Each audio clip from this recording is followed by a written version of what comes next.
Une foule immense s'est rassemblée dans un parc à Sydney. Des pancartes, des banderoles, des caricatures. La jeunesse se mobilise contre le dérèglement climatique. L'Australie a donné le coup d'envoi d'une grève mondiale pour le climat. En plein cœur de Sydney, plus de 300 000 personnes, enfants, adolescents et adultes ont marché pour défendre la cause climatique. La majorité sont des écoliers. Ils font l'école buissonnière pour demander au gouvernement d'agir contre le changement climatique.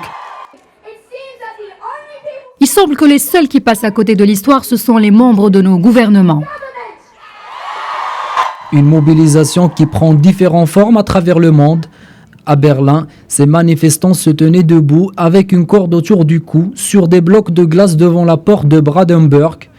De l'océan Pacifique en passant par l'Afrique ou dans les rues de Paris, ils étaient également des milliers à descendre dans la rue pour saisir les gouvernements et déclarer l'urgence climatique. Dans les années 2020, donc dans très peu de temps, on voit que vraiment ça sera terrible et que l'humanité risque de ne pas survivre si on ne fait rien actuellement.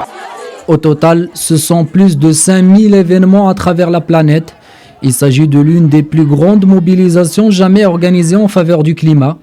Cette journée doit donner à New York le coup d'envoi de 2 semaines d'action où plus d'1 million d'élèves sont autorisés à y participer. Au devant de cette mobilisation, on trouvera Greta Thunberg. La jeune activiste suédoise prendra part ce samedi au premier sommet mondial de la jeunesse sur le climat à l'Organisation des Nations Unies.